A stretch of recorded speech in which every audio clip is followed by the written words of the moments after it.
gracias a todos por venir. Es sorprendente este poder de convocatoria de Junger, ¿no? Ayer Junger había cumplido 128 años, vivió 103, o sea que hace 25 años que falleció. Y eso, y pues casi hacemos el acto en el día de su nacimiento, ¿no? Verdaderamente vivimos en el reino de la mentira. El reino de la mentira, donde todo es una impostura, como si viviéramos en una democracia, como si hubiera libertad de pensamiento, como si nos estuviéramos divirtiendo, como si fuéramos felices, como si hubiera habido una pandemia, como si la ciencia pudiera salvarnos. En fin, pudiera seguir. Hemos visto cosas que jamás creímos que fuéramos a ver. Hemos visto gente enmascarada en mitad del monte, solos, quizás temían que los pinos les contagiaran de algo. Hemos visto médicos aplicando eutanasias a ancianos en nombre de unos protocolos genocidas establecidos por la organización de Matasanos. Hemos visto a presos aplaudiendo a sus carceleros y a sus asesinos, mientras gritaban por el balcón a un pobre vecino que, harto de estar encerrado, había bajado a dar un paseo y echarse un pitillo. A ese lo llamaban criminal y lo denunciaban a la policía. Hemos visto muchas cosas y seguimos viéndolas. Hemos visto ministros que dicen que hay que garantizar el derecho al orgasmo de las mujeres de 80 años.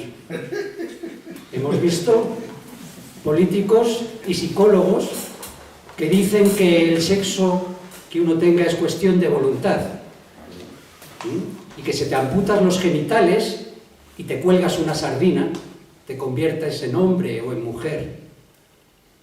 Hemos visto cosas terribles y las vamos a seguir viendo mucho tiempo, amigos. Y peores, sí señor. Hemos visto un presidente del gobierno que ha presumido de haber salvado a millones de personas por su magnífica gestión de la pandemia. Acaban de despedir a la ministra de Sanidad entre aplausos porque ella ha salvado gracias a sus campañas de vacunación y a esas mascarillas que no sirven para nada. Por cierto, ellos siguen recomendando que sigamos vacunándonos, aunque ya ni siquiera la OMS lo recomienda. Muchas cosas que verdaderamente, si uno mira alrededor, se desespera y se viene abajo. Pero ha habido algo bueno en todo esto. Entre esas cosas buenas que ha producido esto, es que se han caído las máscaras, aunque nos hayan obligado a ponernos mascarillas. Y hemos visto quién vale y quién no vale. Hemos podido separar el trigo de la paja. He visto libertarios y anarquistas aplaudiendo un estado policial sanitario para todos. He visto un papa que dice que solo los vacunados entrarán en el cielo. He visto las iglesias cerradas. He visto a sufíes que no querían reunirse a hacer díker porque temen más a una pandemia imaginaria que a Dios. He visto a un Dalai Lama con mascarilla balbuceando estupideces. Cosas terribles hemos visto y las vamos a seguir viendo. Hay que resistir, compañeros, hay que resistir. Y para no hundirse la depresión, hay que crear comunidades de afectos. Hay que crear grupos de gente que ya no esté dispuesta a tragar con esto. Hay que crear una resistencia y eso estamos haciendo. Yo, aparte de dirigir la editorial Manuscritos, porque la dirige sobre todo mi mujer, que está ahí entre el público, Elena Diez, de La Cortina. Además dirijo un canal que os recomiendo a todos, Debates Abiertos TV, donde estamos hablando de todas estas cosas y que es una de las cosas que ha provocado esta pandemia, que algunos nos hemos puesto a hacer cosas. Porque la única manera de no caer en la depresión ante la situación del mundo es reunirse con otros y hacer cosas. Yo me considero un optimista de la voluntad, alguien que piensa que uniéndose inteligencias surgen cosas nuevas. Lo que no hay que hacer es quedarse cada uno en su casa solo, asustado. No, no importa que seas pocos. Somos ceros, pero cuando un cero se pone al lado de un 1 es 10, cuando son 2 ceros es 100, cuando son 3 ceros es 1000. Tenemos que controlar nuestros egos y ponernos al servicio de un ideal superior. Y si te pones al servicio de un ideal superior, las depresiones se van. Hay que luchar contra el derrotismo. Hay mucha gente que dice, no se puede hacer nada. No se puede hacer nada, siempre se puede hacer algo. No puedes hacer todo, claro que no, pero algo puedes hacer. Y hay justo algo que solo tú puedes hacer. Entonces hay que crear un movimiento colectivo. Tú no puedes hacerlo solo, pero no puede ser hecho sin ti. Así que nosotros empezamos con un canal, es un canal sobre todo dedicado a la política y a la economía, a la crítica política y a la promoción de que surja de este pueblo un movimiento que sea capaz de derrocar a estos canallas que en 45 años han destrozado España. Y que si les dejamos, en otros pocos años más, no quedará nada de España. Este movimiento tiene que ser popular, un levantamiento popular, como el que hubo contra el francés. Porque ellos son como el francés, son fuerzas de ocupación, que están machacando, están expoliando España. Olvidaos ya que si eres de derechas, que si eres de izquierdas, que si eres cristiano, que si eres musulmán, que si eres ateo. Si tienes corazón, y aquí lo hemos visto con este tema de la pandemia, hemos visto cómo nos ha sorprendido gente que pensábamos pues que era muy modosita o que era tal, y les hemos visto luchando, y en cambio otros que parecían que se comían el mundo, les hemos visto aterrorizados. Bien, ¿y por qué os hago yo toda esta introducción, ¿no? Esta arenga política? ¿Qué tiene todo esto que ver con Juncker?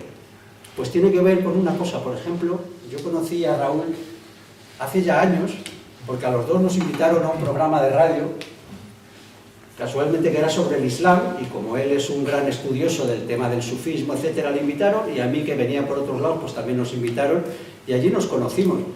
Bueno, pues yo me cayó muy bien, vi un hombre recto, serio, profundo en su conocimiento de todo el mundo tradicional, riguroso, y resulta que años después pues nos hemos vuelto a reencontrar gracias a esto, nos hemos vuelto a reencontrar en esas protestas donde a mí me sorprendió mucho encontrarme con alguien tan serio, ¿no? como Raúl, pues en esas manifestaciones donde la mitad eran frikis y chiflados, pero bienvenidos sean los frikis y los chiflados si luchan contra el mal, ¿no? Al que esté a mi lado luchando contra el mal, yo no le voy a preguntar si cree en esto o si cree en lo otro.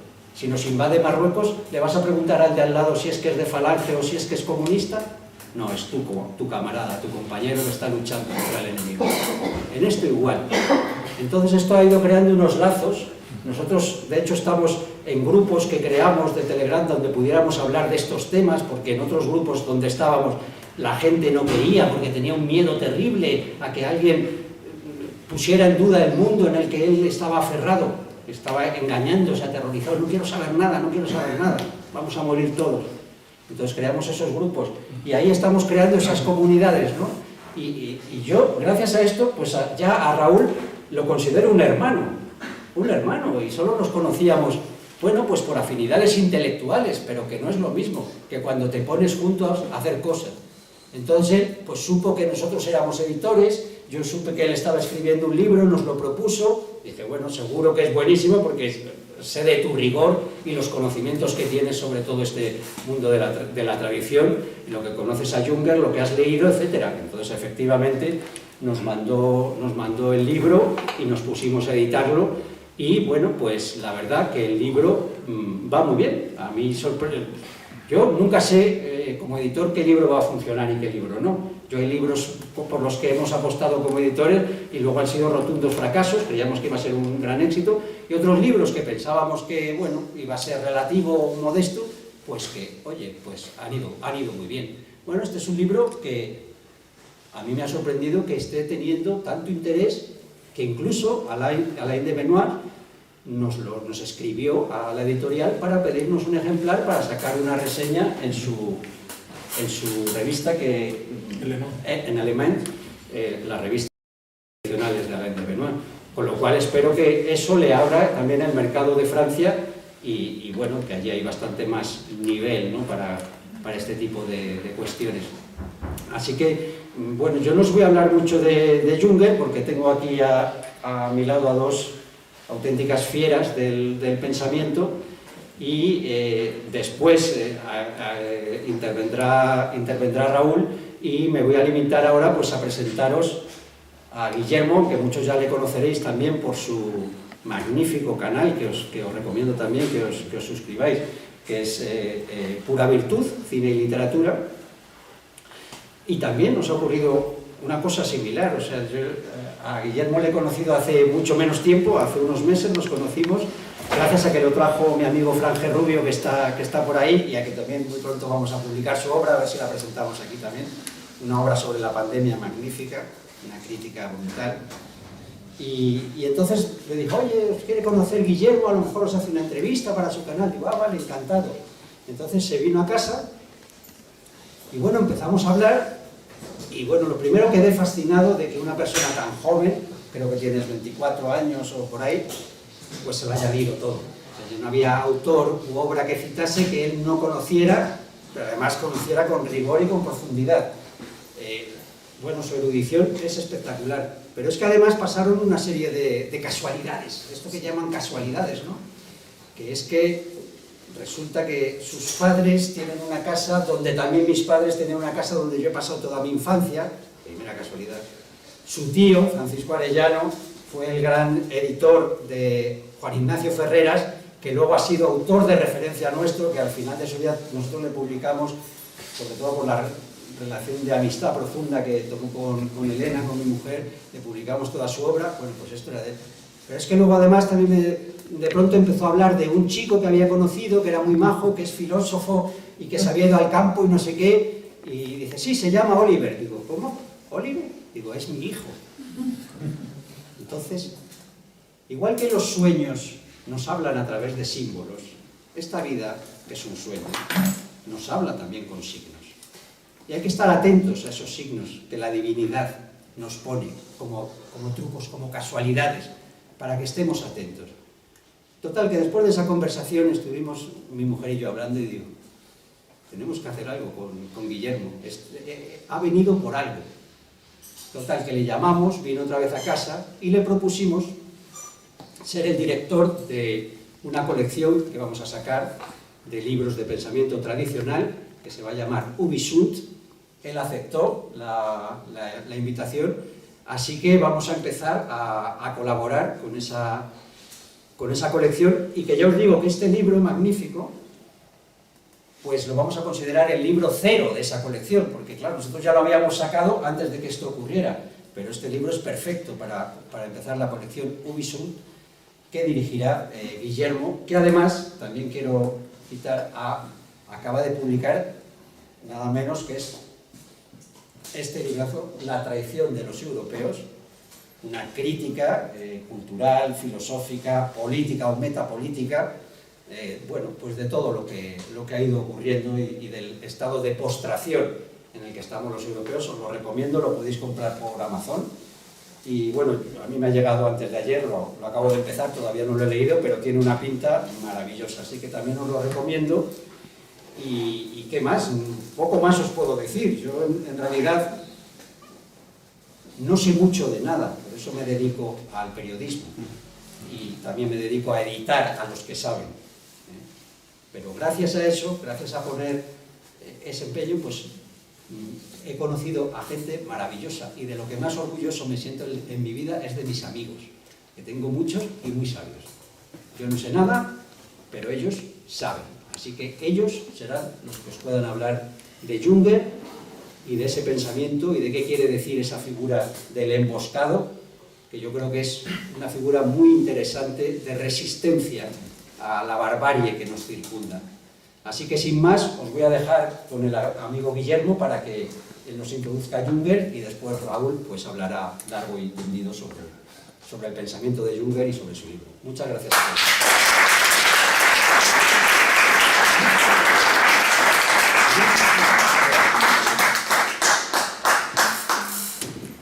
Bueno, pues muchas gracias a todos por venir, porque es verdad que, bueno, un día de lluvia, como que venir a una librería a una presentación no cuesta, ¿no? Dices, bueno, tendrás la calefacción puesta y un tema de charlar, igual hasta si me pongo al fondo y no es muy interesante lo que dicen, me echo un sueñecito, pero claro, un día de sol como este en el que estamos, venir aquí es un esfuerzo, así que gracias por venir. Efectivamente, con esta casualidad o no de que ayer fuera cumpleaños de Junger, aniversario de su nacimiento, y me alegra mucho estar en la mesa, ante todo con dos amigos, con dos emboscados, con dos personas a las que admiro, uno en la labor de divulgación y de edición, que es Cristóbal, que además te agradezco mucho la mención al libro que haces y las elogiosas palabras que me has dedicado. La admiración es mía por la pedazo de editorial que tenéis Elena y tú, y realmente es que además como personas sois dos personas increíbles, porque en este mundo de la disidencia hay gente que intelectualmente es muy interesante, pero hay gente que siendo intelectualmente interesante no lo es humanamente, y no es vuestro caso, desde luego, que sois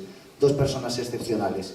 Y en el caso de Raúl, mencionabas ahora esas casualidades con las que te he conocido. Bueno, a Raúl yo le conocí un día, al poco de estallar la guerra de Ucrania, en una charla de otro valiente, que es José Manjón, hablando del tema. O casualidad, la persona que me lo presentó es Franje Rubio, que debe ser como el responsable de que yo conozca al 90% de personas en los últimos 4 años a las que he conocido, y se lo agradezco también públicamente.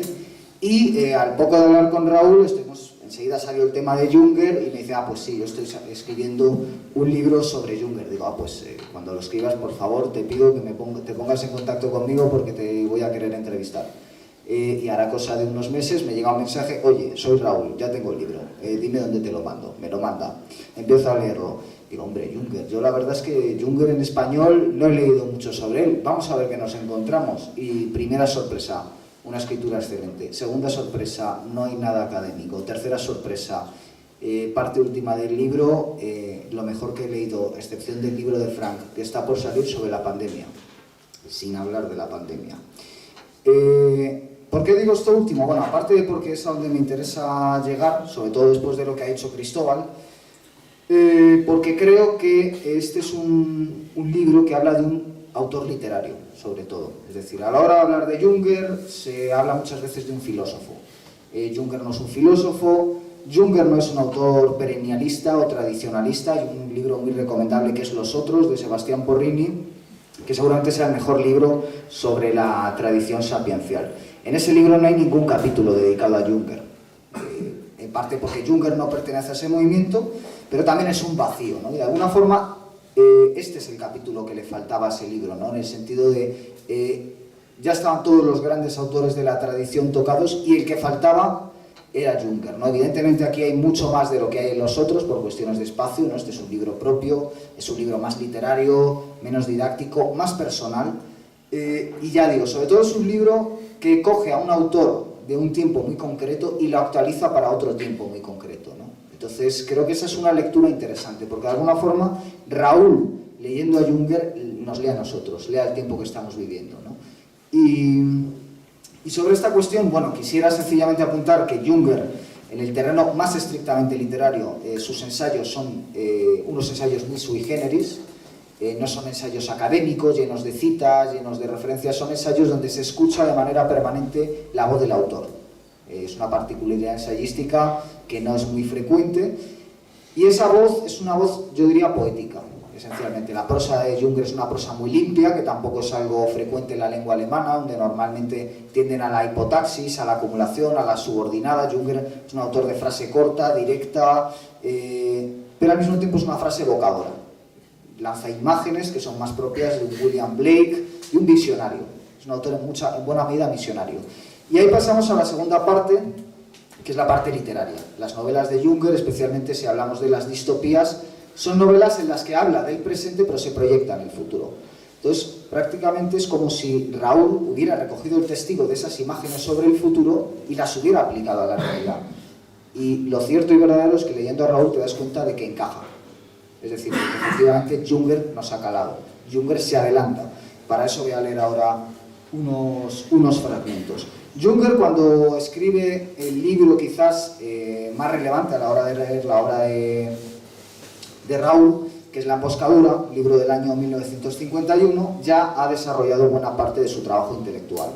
Le queda por trabajar la figura del anarca, que la estudiará en 1972 con Eumnes Will, pero ya ha trabajado la idea del trabajador, que es, digamos, su gran ensayo, y la idea del soldado desconocido, desaparecido. Y digamos que el puente entre lo uno y lo otro, entre ese primer Junger nihilista, nietzscheano, y es el último Junger que acabará entrando en sus últimos años en el mundo católico, es precisamente un libro misterioso y un libro del que es necesario hacer una exégesis. ¿Por qué es necesario hacer una exégesis? Porque hay gente que ha querido apropiarse de él. ¿De quién estoy hablando? De Antonio Escotado y compañía. Es decir, todos estos supuestos liberales que se han dedicado a decir estupideces. Y siento tener que decir esto estando el autor muerto porque no es de buen gusto. Es decir, preferiría que el hombre estuviera vivo. Y lamento desde luego su muerte. Pero ha hecho mucho daño llamando a su blog La Emboscadura y ha hecho mucho daño haciendo lecturas de La Emboscadura que son, desde un punto de vista filológico, incorrectas y desde un punto de vista intelectual perversas. Entonces creo que por esta razón era necesario también hacer una lectura en nuestra lengua limpia de lo que es La Emboscadura. Desde luego Raúl lo hace.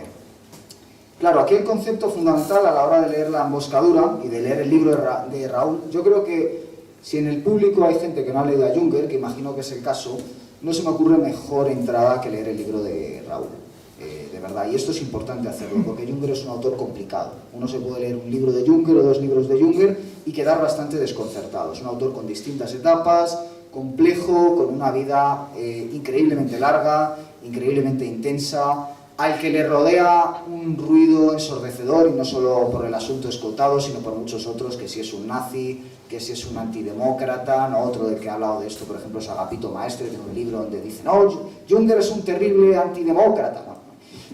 Yo respeto mucho a Agapito Maestre, pero en eso no puedo estar de acuerdo, ¿no? Que eso ya le invalide. Es un autor que, como todos los místicos, es muy difícil de etiquetar. Y Raúl, que es un estudioso del sufismo, es decir, de la mística, efectivamente no lo etiqueta, lo que hace es describirlo, y lo hace de una manera profunda y espiritual. ¿Por qué razón? Porque leyendo este libro uno se da cuenta de que efectivamente Raúl lleva dentro de sí un bosque, y por lo tanto es un emboscado, y por lo tanto entiende a Junger, y por lo tanto Junger le entiende a él también, ¿no? Y a su tiempo.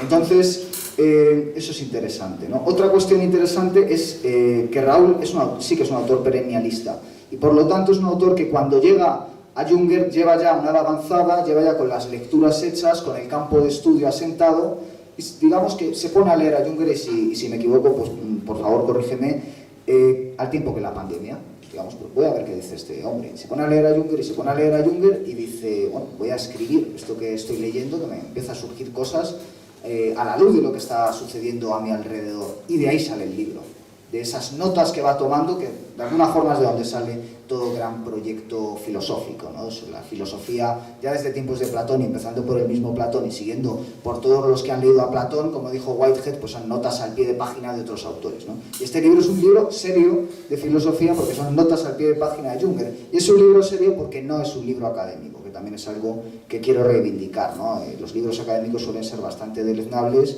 y suelen meter a los autores pues dentro de, como las fotografías que tenemos aquí, ¿no? Detrás de una cristalera, podríamos decir, ¿no? Pues, digamos, quieren a la mariposa muerta y atrapada, ¿no? Y este libro no atrapa a la mariposa y no la mata, sino que la mantiene viva, ¿no? Porque no es una mariposa, es un fuego lo que hay en este libro. Entonces, el concepto clave a la hora de leer a Raúl y a la hora de leer La Emboscadura, que es el libro quizás por el que hay que seguir después de haber leído que por cierto acaba de ser reeditado por Tusquets, es la de soberano singular, la persona singular soberana. Este es un concepto que está muy arraigado a la filosofía alemana. Podríamos remontarnos a Stirner, al único y su propiedad, podríamos remontarnos a Nietzsche, que es citado en el texto, podríamos remontarnos a Sade, podríamos remontarnos a Camus, ¿no? Porque la primera parte del libro, Junger de lo que habla es de un hombre que va a votar y vota no, frente a una aplastante mayoría que vota sí. Claro, eso nos trae a la mente al hombre rebelde de Camus, que es el hombre que dice no. Pero también nos trae a la mente a Ébola, ¿no? Que 10 años después Ébola era un lector de Junger, tradujo el trabajador a la lengua italiana, escribe Cabalgar el tigre. Es un libro que tiene mucho que ver con este, ¿no? De alguna forma, lo último que se ha dicho sobre filosofía perennialista está en esas dos obras, ¿no? La imposibilidad de un proyecto político conjunto y la necesidad de una respuesta personal para este tiempo de Kali Yuga.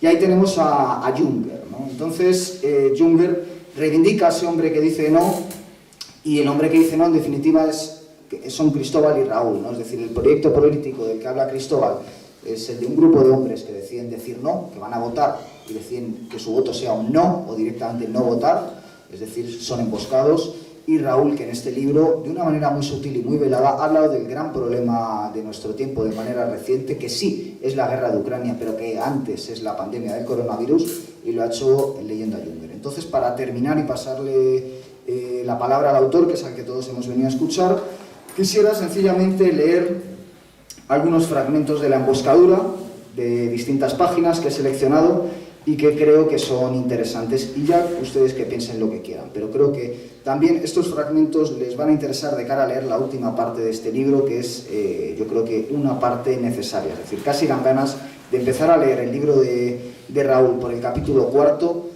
que desde el principio, porque realmente, y luego volver, por supuesto, porque realmente es un capítulo necesario para entender el tiempo que vivimos. Entonces voy con los fragmentos.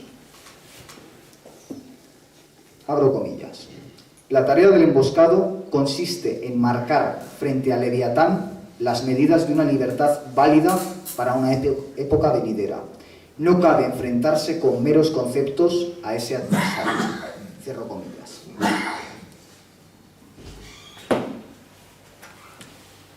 Abro comillas.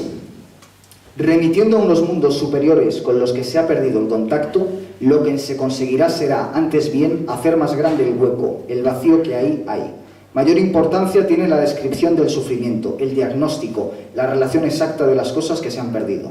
Resulta notable el hecho de que sea más bien en los escritores que en los teólogos donde encontraremos esa relación, y que sean los primeros quienes la lleven a cabo de una manera más fehaciente. Esto se extiende desde Kierkegaard hasta Bernanos. Antes dijimos que hasta este momento el balance está a la vista únicamente en el campo de la historia del arte. Es preciso, no obstante, ponerlo al descubierto también en lo que respecta a la fuerza humana de la persona singular. No es, empero, en el terreno de la ética donde ha de buscarse esa tarea, se halla en el terreno de la existencia. Un ser humano que pasa su vida, bien que no en el desierto, sí en una zona degradada como es, por ejemplo, una ciudad industrial, y a la que se le ha comunicado, aunque solo sea un destello, aunque solo sea un único soplo de la enorme fuerza del ser, un hombre como ese empieza a presentir que le falta algo. Esta es la condición previa para que se ponga a buscar. Es importante que el teólogo quite las telarañas de los ojos de ese hombre, y lo es porque solo al que busca se le ofrece la perspectiva de que llegará a su meta. Todas las demás facultades para prescindir aquí enteramente de las instancias prácticas lanzarán a ese hombre detrás de espejismos, detrás de imágenes engañosas. A lo que parece, el ser humano ha de cursar primero toda una serie de asignaturas representadas por tales imágenes.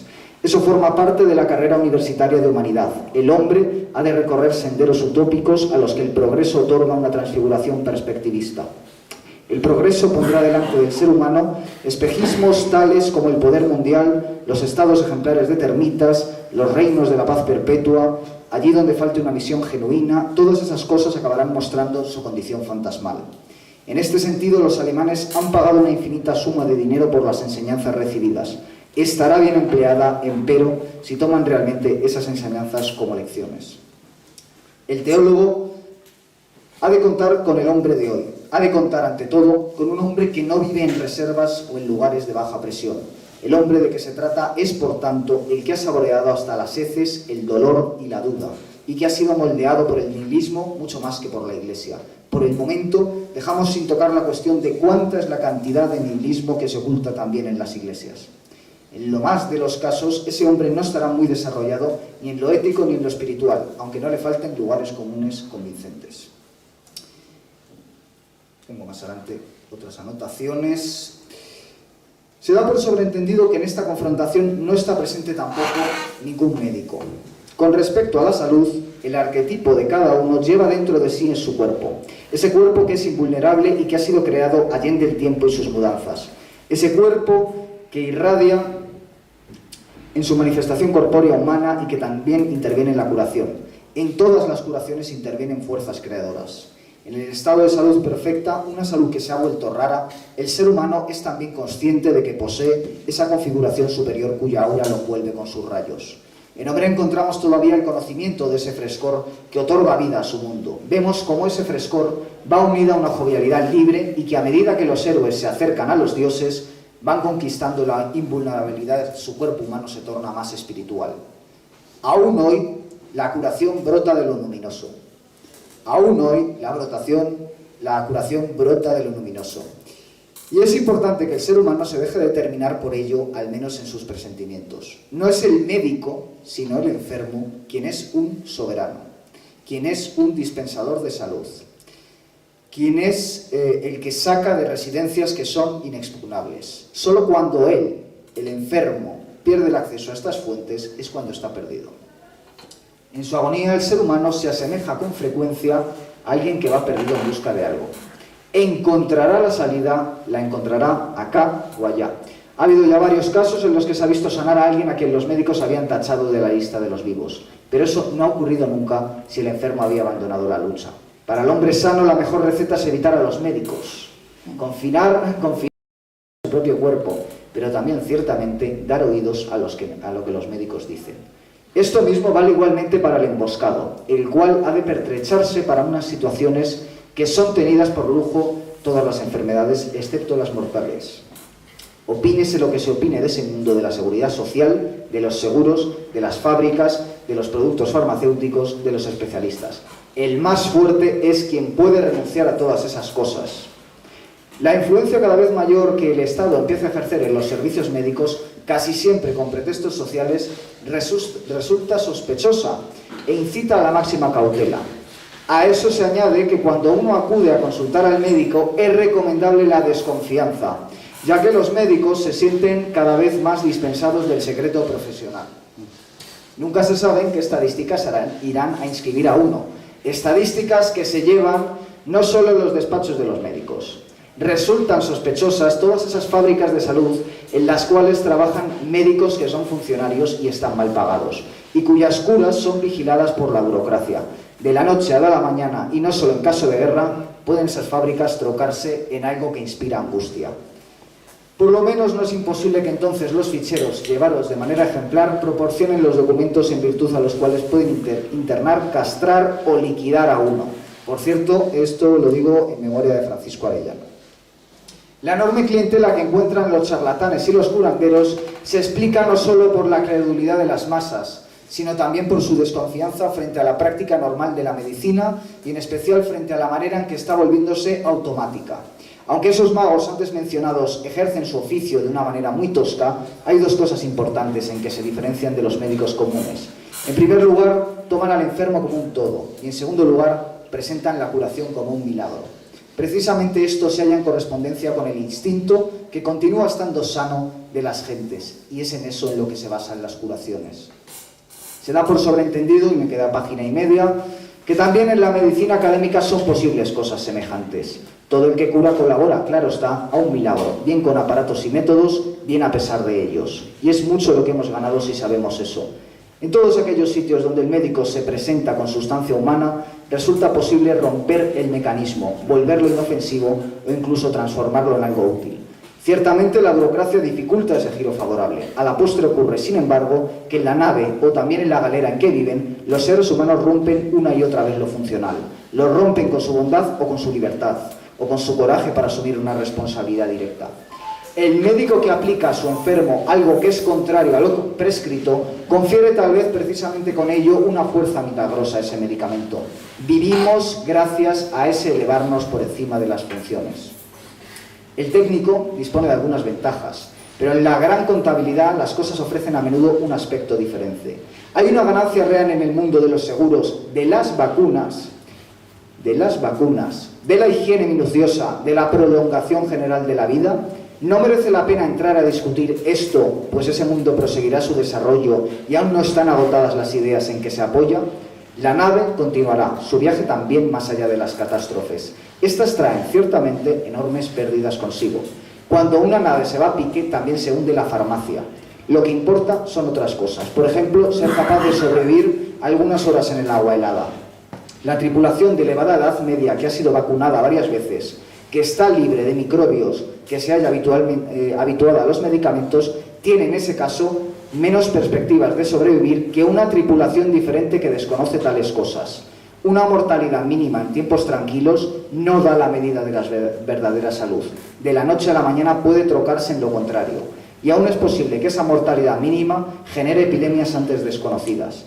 El tejido de los pueblos se torna propenso a enfermar. Y termino. Aquí se abre también la perspectiva sobre uno de los grandes peligros de nuestro tiempo, la superpoblación. La higiene se ve enfrentada a la tarea de poner coto a las mismas masas cuyo surgimiento hizo ella posible. Pero con esto sobrepasamos los límites del tema de la emboscadura. Para quien cuenta con esta, carece de valor la atmósfera de los invernaderos. Bueno, quien quiera saber más, que hay más citas del mismo Cariz, que lea primero el ensayo de Raúl y después que pase a leer la obra de Junger, empezando por la emboscadura. Muchas gracias.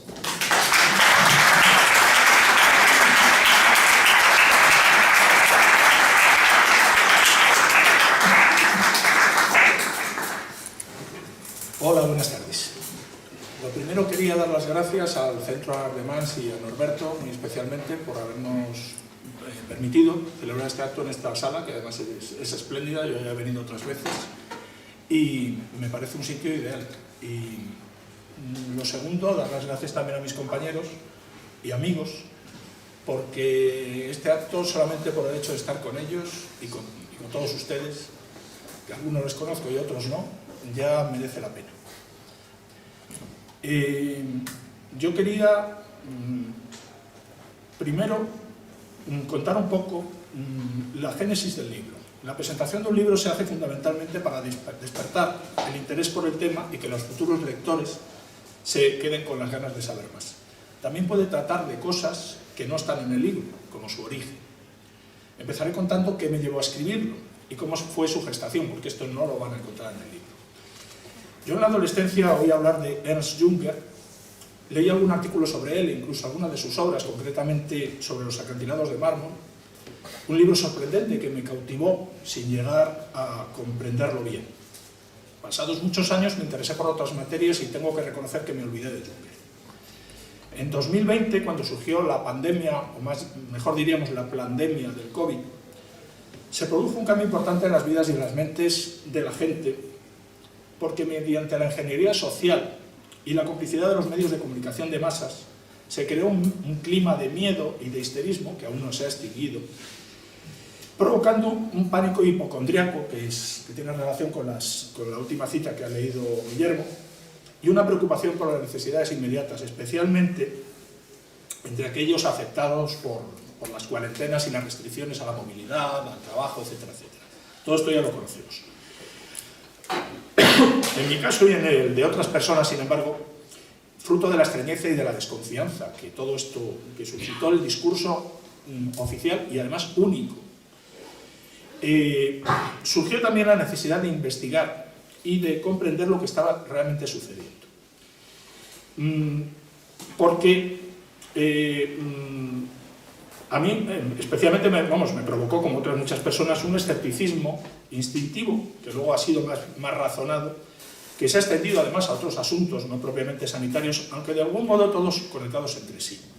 Y esto lo vamos viendo últimamente. Este proceso, digamos que es comparable a un despertar, a una toma de conciencia, incluso a la pérdida de la inocencia. Después de lo cual, la visión de la realidad nunca podrá ser la misma. Por poner algunos ejemplos, en esos momentos leí o releí algunas de las distopías literarias clásicas, de autores como Huxley, Orwell, Bradbury, Zamiati. Me suscribí a varios canales de Telegram, así es como contacté de nuevo con Cristóbal, que sustituyeron completamente a los periódicos, las radios, las televisiones, salvo excepciones. Nunca he tenido mucha confianza, pero en este caso la había perdido casi completamente. Y también volvieron a mi mente lecturas antiguas, ya semi-olvidadas, y autores con los que coincidí en otros momentos de mi vida, que volvían ahora a ser actuales y que me ayudaban a encajar la información. Entre estas lecturas me reencontré con Junger, autor del ensayo La emboscadura, que tenía en mi biblioteca, pero que debo reconocer que no había leído. Lo vi citado no recuerdo dónde y me picó la curiosidad.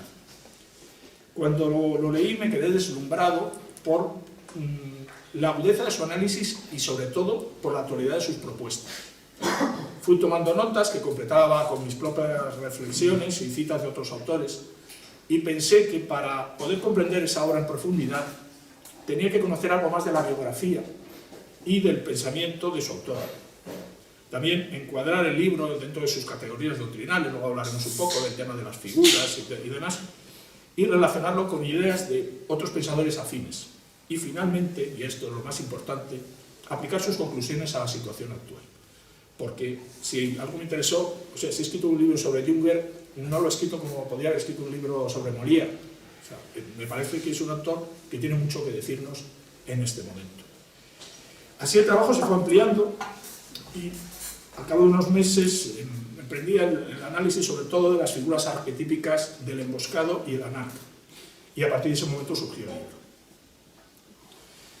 Hay que decir que aquí hay un buen número de obras traducidas al español de Junger. He podido constatar que es un autor minoritario, seguido por un puñado de personas, incondicionales, eso sí, e ignorado por el gran público, que o no lo conoce en absoluto, o se limita a una idea estereotipada, del tipo de, sí, el nazi que glorificaba la guerra, cosas de ese tipo.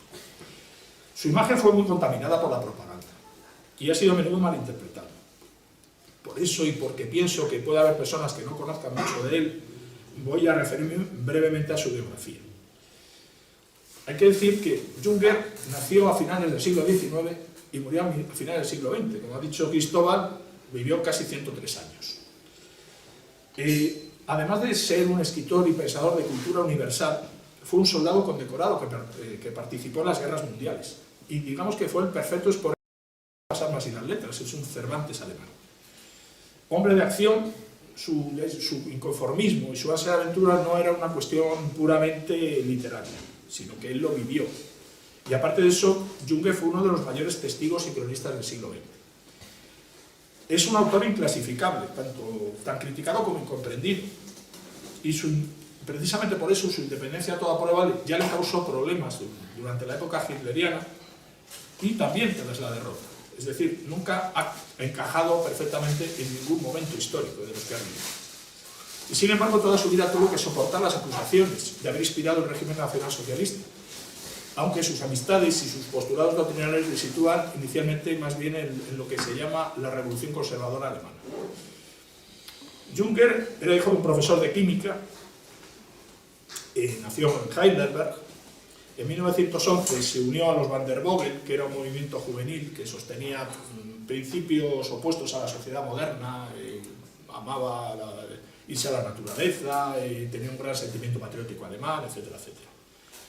Con 17 años huyó del hogar familiar y se alistó en la Legión extranjera francesa. Eso para empezar. Y a raíz de eso escribió un libro, Juegos Africanos. Cuando estalló la Primera Guerra Mundial, se alistó inmediatamente y llegó a tener en 1918, pocas semanas antes del fin de la guerra, la máxima condecoración prusiana, que es el Pour le Mérite.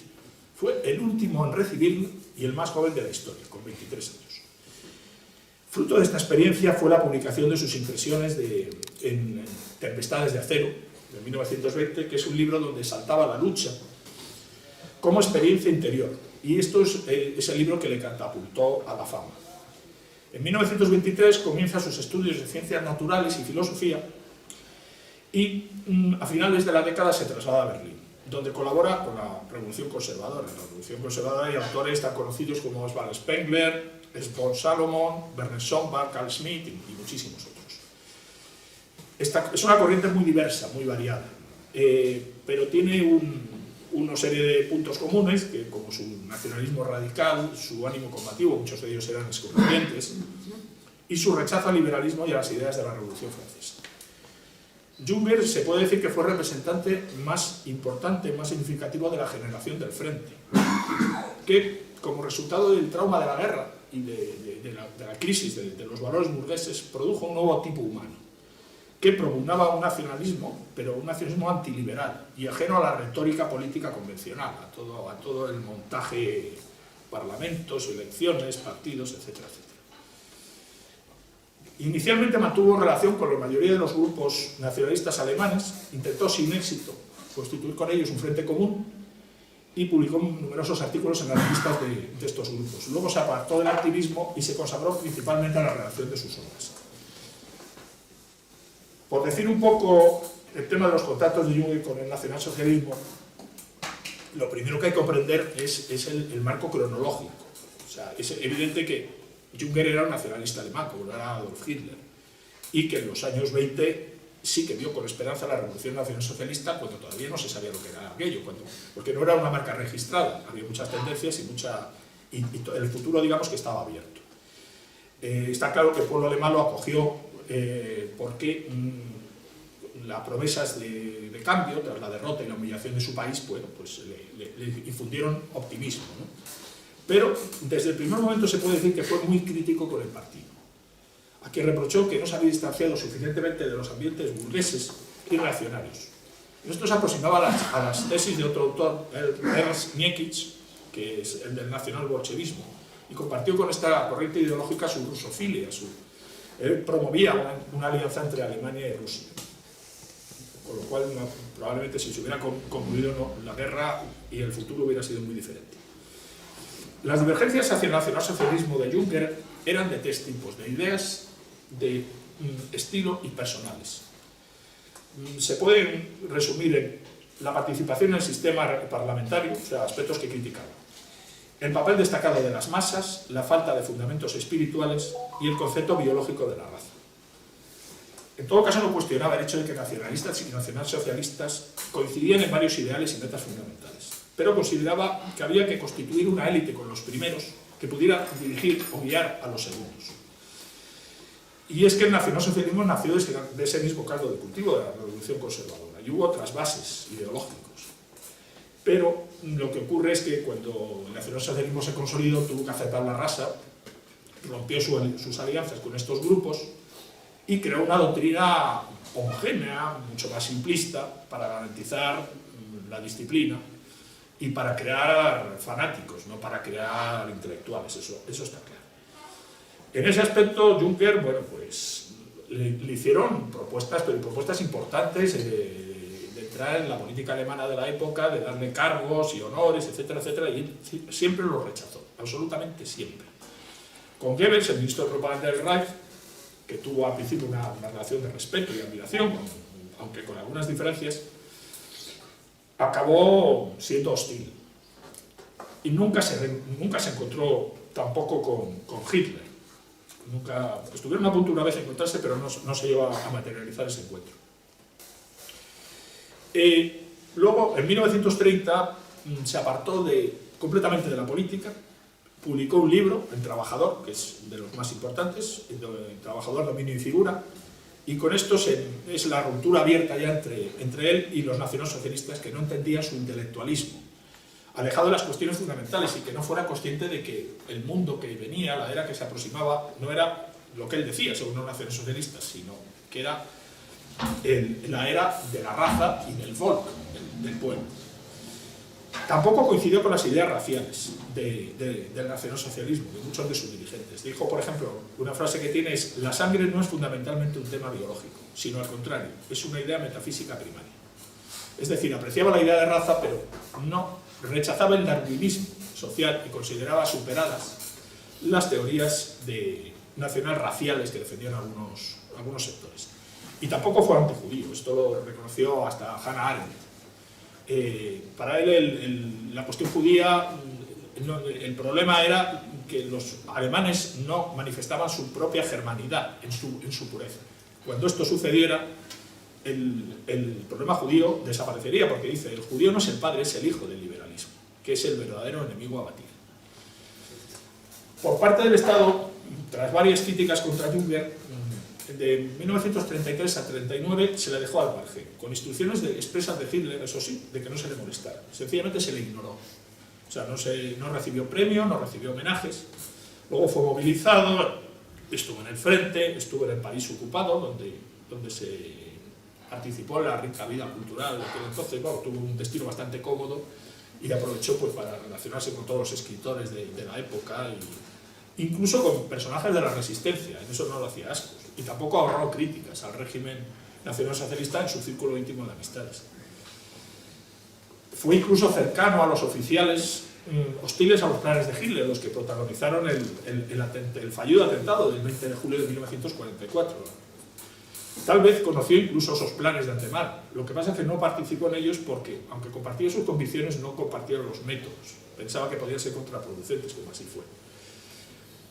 Curiosamente, nunca sufrió represalias, salvado también por su prestigio y por sus contactos con antiguos camaradas que ahora ocupaban cargos importantes en el partido. A pesar de todo, su postura respecto al hitlerismo a algunos críticos les ha parecido demasiado tibia.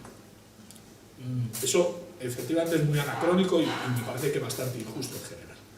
Y sobre todo porque como militares se mantuvo fiel a su disciplina, lo que hizo fue alejarse y no solo porque, por ejemplo, en los artículos que publicaba en esa época hizo ataques a Hitler. Lo que pasa es que era muy curioso porque utilizaba seudónimos para referirse a él. Por ejemplo, le llamaba Niébolo, no le llamaba Hitler. Pero claro, cualquiera que lo leyera se daba cuenta de quién estaba hablando. Luego, al final de su vida, recibió algunos homenajes, como el premio Goethe en 1982, cuya concesión suscitó polémica, porque los verdes y los socialistas alemanes lo criticaron bastante. En cambio, fue defendido por autores nada sospechosos, de origen judío, incluso algunos, como George Steiner.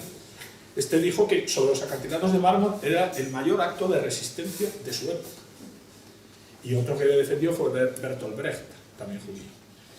También fue visitado y tuvo cierta amistad con personalidades políticas de izquierda, como François Mitterrand y el propio Felipe González.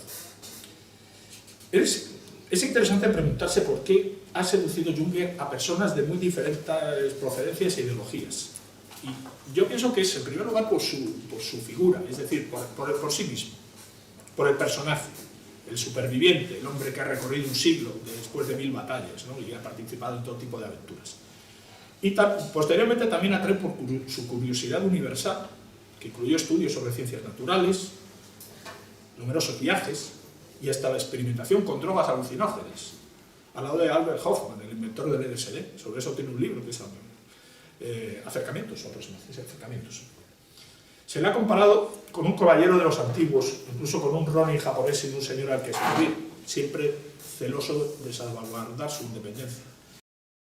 Y ya por último, para no ahondar más en la biografía, que ya se pueden hacer una idea de quién era, Junger se convirtió al catolicismo, aunque había nacido en una familia luterana, en la parroquia de su pueblo poco antes de morir. Junger fue un escritor prolífico, tiene muchísimas obras de todo tipo, tiene diarios, tiene novelas, tiene ensayos, y entre sus numerosos ensayos, de un género que se ha denominado a veces metapolítico, está precisamente el de la emboscadura, de 1951, que, como he dicho antes, me parece, aparte de ser importante en su obra, es muy actual en sus postulados. Como todos sus escritos, prevalece la intemporalidad, incluso si las circunstancias que dieron lugar al mismo fueron históricas. En este caso es la posguerra alemana y todo lo que ocurrió en esos momentos y lo que hubo, y la amenaza de la Guerra Fría y toda la situación geopolítica que existía en esos momentos. La figura del emboscado constituye, junto con el soldado del frente o desconocido, el trabajador y el anarca, la tetralogía, podríamos decir, del siglo XX para Junger. Son las 4 figuras. ¿Y qué es la figura? Pues para él la figura, la Gestalt, encarna la realidad histórica, dándole forma y sentido.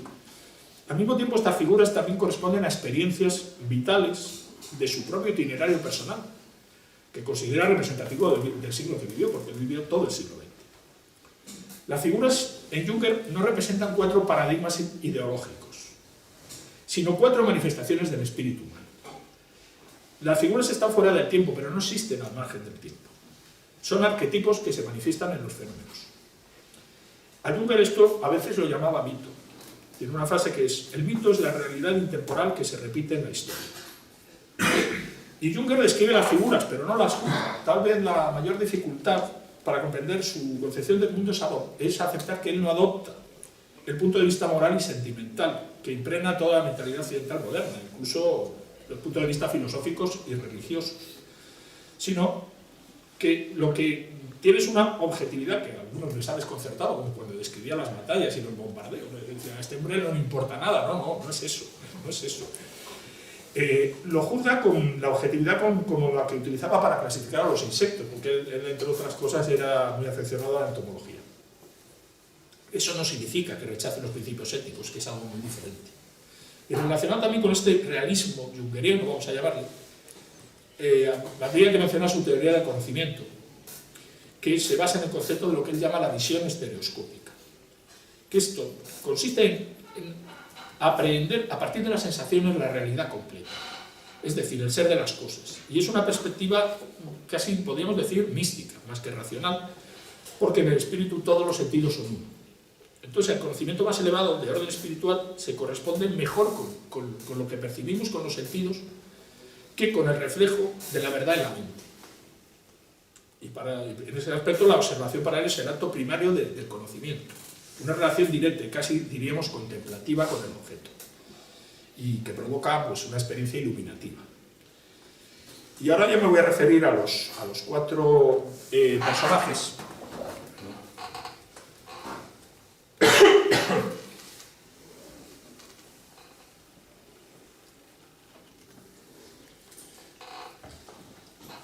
Voy a hablar de los 2 primeros brevemente y luego nos centraremos más en el emboscado y en el anarca.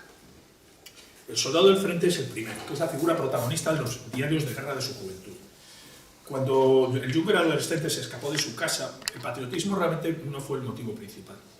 El principal impulso era un entusiasmo guerrero, algo ingenuo, podemos pensar, que rechazaba el materialismo propio de la era liberal burguesa y aspiraba a vivir peligrosamente, que es lo que decía Nietzsche y que toda la juventud alemana leía en ese momento.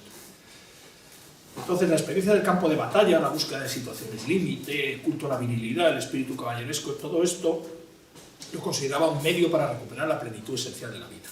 Mientras que la vida burguesa pues, era una vida mediocre, plana, que no conducía a nada. El valor personal para él radica en esos momentos, estamos hablando de esa época de Juncker, en el valor guerrero y la proximidad de la muerte da sentido a la vida. La vivencia interior de Juncker fue cambiante a través de las experiencias del frente, porque aquí, claro, descubrió la característica técnica de la guerra moderna, que aplasta al individuo y deja poco espacio al heroísmo. Así escribió, por ejemplo, la vieja caballería ha muerto, quienes hoy conducen la guerra son los técnicos. Y ello no solo por el desarrollo técnico de las armas, sino que es una cosa muy importante, por haber deshumanizado al enemigo, cosa que no sucedía en los ejércitos profesionales antiguos. Y bueno, esto lo estamos viendo en la guerra de Ucrania. O sea, en los malos y los buenos, pero el malo ya no es solamente malo, es que el malo es el demonio, directamente, no es el adversario. O sea, la diferencia entre el amigo y el adversario y el enemigo, ¿no? En este caso, pues se mezcla, ¿no? Y ello no solo por esto ya lo hemos visto, su hallazgo fue plantear la capacidad de vivir la aventura y conocer el frenesí guerrero, diríamos, en medio de las tempestades de acero, lo que probaría la superioridad del hombre sobre la máquina. Esa era la perspectiva de Juncker en ese momento, que suponía que el soldado sometería la técnica a su energía vital y a su voluntad de vencer, mediante su adaptación perfecta a la misma. Más tarde reconocería que pensar de esta manera fue un error. Luego el soldado antiguo da paso al soldado del frente, y este da paso al trabajador. Igual que la guerra tradicional da paso a la leva en masa, y esta a la movilización total, que es otro de los conceptos claves de Juncker. La movilización total se refiere a movilizar todas las energías materiales y humanas en la sociedad. La segunda figura, que es la del trabajador, surge cuando la energía movilizada en la Primera Guerra Mundial se canaliza hacia la construcción material del mundo. Como forma dominante de nuestro tiempo, el trabajo para Juncker no es una actividad económica, no es primordialmente eso, sino que es una voluntad de poder y un despliegue de energía que se dirige a transformar la realidad. De manera que se puede decir que todo lo que existe se concibe como trabajo. El trabajo posee una grandeza autónoma, no está subordinada a la economía, a la política, a la cultura. Y el trabajador en ese aspecto coincide con el soldado en lo que llama su personalidad activa, en ser ambos hijos de la técnica, que ha convertido la guerra en trabajo. La diferencia es que si el soldado era su objeto pasivo, o sea, el soldado se sometía a la guerra, entraba en batalla, luchaba, etcétera, etcétera, el trabajador se identifica activamente con el nuevo reinado.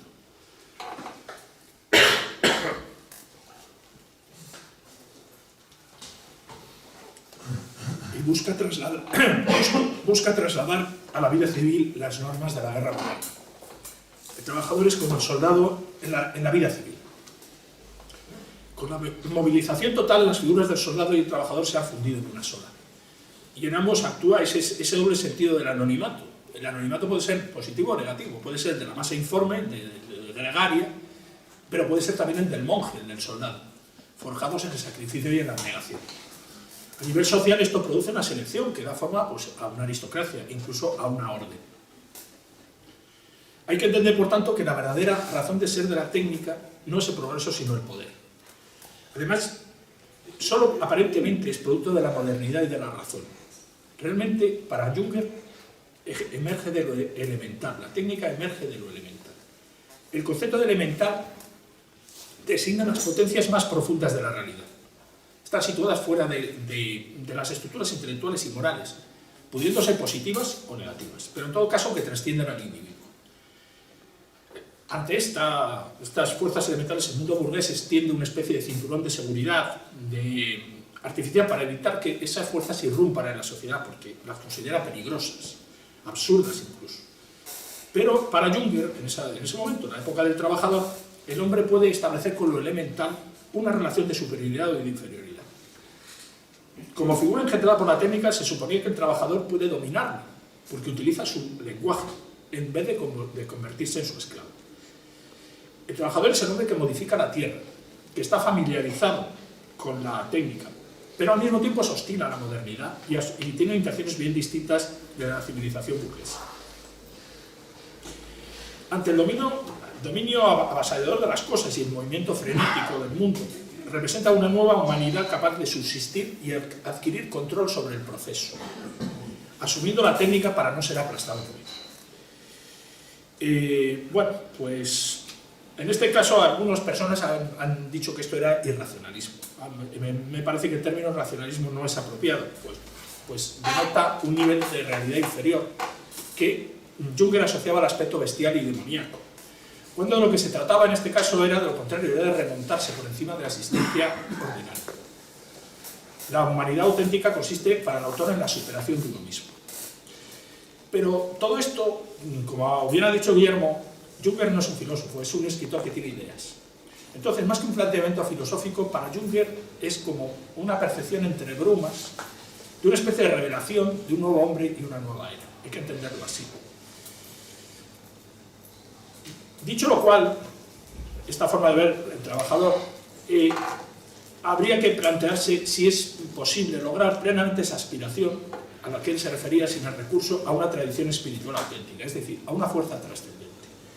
Si bien el itinerario intelectual de Junger discurrió en esa dirección. Escritos posteriores hacen pensar en una especie de balance en el mundo elemental del trabajador y de su voluntad de poder. ¿Por qué? Pues porque las fuerzas desencadenadas no se limitan a destruir el mundo de la burguesía y del individualismo, que es lo que él pretendía, sino que arrasa con todo, es decir, destruye también lo que pertenece a la personalidad, a la tradición sacral y a la cultura en sentido superior. Y podemos decir que el tipo de trabajador continúa simbolizando la ley de nuestra época. Y Junger, entonces, a ese tipo, en determinado momento, le opone otras figuras que, dado que el trabajador no ha conseguido esos objetivos, resisten a su dominación, para afirmar la libertad y la dignidad esenciales del hombre. Estas figuras constituyen, hay quien discute incluso que se pueden denominar figuras, porque no caracterizan toda una época y toda una colectividad, sino que solamente pueden encarnarse en minorías, no son para todos. Entonces, así surgen las dos figuras, el emboscado, que también muchas veces se traduce como el rebelde, y el anarca. El término emboscado lo explica el propio Junger en el libro, aludiendo a la antigua Islandia, donde el hombre que había entrado en un grave conflicto con la sociedad, normalmente a raíz de un crimen, de un asesinato, y era condenado al ostracismo, le quedaba el recurso de irse al bosque y vivir de sí mismo, y vivir de sus propias fuerzas. De ahí viene el nombre en alemán, Waldganker, de Wald, y Waldganker es, o sea, el bosque, el que va al bosque. En español tenemos una expresión, curioso, ¿no?, que es echarse al monte. para los bandoleros y los fugitivos. Y es que el proscrito, aunque es un ser repudiado, históricamente siempre ha poseído un aura de heroicidad y de misterio, siempre ha traído en la figura del bandolero, ¿no? Pero, a diferencia del proscrito, que sufre pasivamente su exclusión del grupo en emboscado de Junger, elige serlo como protesta, a fin de resistir a la opresión. Hay que aclarar que el bosque para Junger no es un lugar físico, es un lugar metafórico, un lugar virgen, del que retirarse de la civilización. Una civilización marcada por el nihilismo. Y por tanto el bosque realmente es un dominio espiritual. No representa tampoco un momento anterior de la historia, es decir, vamos a volver al pasado, que era mucho mejor que el de ahora, sino que es un lugar intemporal al que siempre podemos acudir. El lugar de aislamiento puede ser el desierto, puede ser la ciudad, puede ser la soledad, puede ser la colectividad, pero siempre es un lugar de libertad. Por otra parte, el emboscado es una figura eterna, de modo que debe ser actualizada en cada momento de la historia. Por eso precisamente es actual, porque nosotros podemos hacer nuestra lectura del emboscado y nuestra aplicación a nuestro momento histórico. La emboscadura es muchas cosas. Es un libro complejo, pero bueno, no es de los más complejos de Junger realmente. Pero, desde luego, es un libro revolucionario, es un libro de oposición, un libro de revuelta. Va dirigido al hombre que vive en un mundo donde han caído los referentes morales, donde imperan la incertidumbre y el derrotismo, frente a unos poderes aparentemente omnímodos de las nuevas formaciones políticas y sobre todo técnicas. La técnica se ha desarrollado tanto que, claro, la capacidad que tiene de control del hombre ya es casi ilimitada. Y entonces, a raíz de un poco de las cosas que también ha leído Guillermo, no me quiero extender, pero una de las armas fundamentales de los estados totalitarios para ejercer su dominio es hacer creer que el único modo viable de resistir es adaptarse al sistema. Por otra parte, las dictaduras, que hay dictaduras flagrantes, pero hay dictaduras encubiertas, que no se muestran como tales dictaduras, pero que son incluso más peligrosas, no se pueden mantener por aclamación. Siempre necesitan un pequeño porcentaje de disidentes, que legitiman su ficción de permitir la decisión libre de sus súbditos. Es el enemigo del pueblo, y eso nos tiene que sonar de un futuro muy próximo, o sea, de un pasado muy próximo, perdón. Es el enemigo que se convierte en el blanco del odio y la justificación del terror. Y al mismo tiempo la propaganda se encarga de persuadir a los rebeldes de que se encuentran en soledad, frente al número y a la superioridad moral de los buenos ciudadanos, que cumplen lo que se les dice. Así el poder, con estos instrumentos, con estas armas, se entromete en cada uno de los aspectos de la vida y selecciona o inventa minorías a las que culpabilizar, que reprime, encarcela y en último extremo extermina. Solo algunos privilegiados se pueden permitir huir, aunque siempre con graves riesgos. Y al mismo tiempo son los que dan argumentos a los dominadores para intervenir violentamente, claro. Entonces, bueno, ¿qué sucede? Pues que mientras la mayoría espera que el proceso se devore a sí mismo y no apartarse de la norma, pues unos pocos son los que casi podríamos decir que no es que lo elijan, es que no pueden elegir otra cosa, ¿no? Como dice lo de la canción militar, dice, no supieron vivir de otra manera, muchas veces es eso. El caso es que cuando todo falla alrededor y parece no quedar esperanza, cada uno ha de decidir entre la rendición o la lucha. En este último caso es cuando deciden buscarse. En este sentido, la figura jungeriana puede servir de inspiración para construir un modelo de rebeldía, que es a lo que se refería también Cristóbal, en un horizonte que nos anuncian catastrófico. Ya nos lo están diciendo, hace 2 años o 3 que nos lo están diciendo. Comenzamos por la enfermedad, siguiendo con la crisis económica, luego la amenaza bélica, y terminaremos con la muerte de la libertad y el espíritu humanos a través del control digital y el transhumanismo, si Dios no lo impide. En definitiva, los 4 jinetes del Apocalipsis no pueden estar más claros, con los que no dejan de amenazar a la humanidad aquellos poderes maléficos, cuya ambición parece dirigirse a crear un mundo de pesadilla, desacralizado y deshumanizado, aunque, por suerte, abocado a la destrucción por ser contrario a la naturaleza humana. A raíz de lo anterior, hay que decir que es un tema muy importante para Junger. El miedo es uno de los síntomas de nuestro tiempo. ¿Por qué? Porque la tecnificación conduce al automatismo y a la pérdida de la libertad. A cambio, es verdad, de proporcionar muchas comodidades. Este proceso vertiginoso es como el de un vehículo que se mueve a toda velocidad y cuyo control cada vez es menor. Produce inicialmente optimismo hasta que se enfrenta con esas fuerzas elementales de que había hablado Junger, que es cuando se hace visible la falta de libertad y se provoca el pánico. No voy a hablar del poder y la salud, porque ya ha hablado Guillermo citando esos párrafos de Junger, pero está claro que la salud está sobre todo en quien no siente miedo. Pero dice Junger, el miedo no desaparece, con el miedo se dialoga, y de este modo pierde su monopolio y se restablece la libre elección. Por tanto, las personas singulares capacitadas para la emboscadura son escasas, pero aquí no importa el número. Él dice, estamos refiriéndonos a la persona libre, tal como fue creada por Dios. Ese hombre no representa una excepción, no es una minoría selecta. Antes, al contrario, se halla oculto en el interior de todos y cada uno de nosotros. Las diferencias que aquí aparecen son únicamente el resultado de la diferencia de grado en que el ser humano haya sido capaz de hacer realidad la libertad que le ha sido otorgada. Por eso es preciso prestarle ayuda, y se la ha de prestar con el pensamiento, con el conocimiento, con la amistad, con el amor.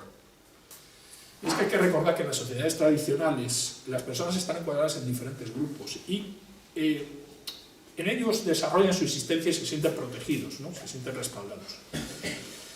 Pero en las circunstancias en las que escribe Junger, que no han hecho más que agravarse, la realidad es muy diferente.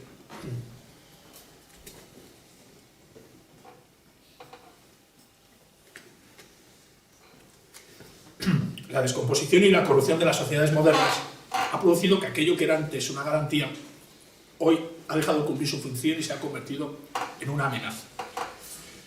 Como características del emboscado hay dos principales. La primera, que no permite a poder alguno que le prescriba su ley, ni por la propaganda ni por la violencia. Y en segundo lugar, se propone defenderse utilizando los medios y las ideas propias de su tiempo, pero a la vez mediante el contacto con unos poderes superiores a los humanos. No se limita a las conquistas de los reinos interiores, pero tampoco a objetivos limitados. O sea, puede pretender salvar la patria, pero no solo es eso, es mucho más que eso. El bosque significa, como hemos dicho antes, el ser sobrenatural del hombre. Y es el que le aporta la seguridad frente a la nave de la temporalidad. La persona singular, hay que reconocer que todos nosotros, salvo cuando ya no te dejan otra, desea naturalmente dedicarse a sus asuntos, disfrutar de su vida, pero entonces, dice Junger, el tiempo en que vive hace valer sus derechos. Y mediante un cambio en las condiciones generales o las particulares que le afectan a cada uno, reivindica pues eso, sus derechos y esa persona no puede eludir posicionarse, no puede hacer como si la cuestión no fuera con ella. Pronto ve claro, dice Junger, que el neutralismo equivaldría al suicidio. De lo que aquí se trata es o de aullar con los lobos o de batallar contra ellos.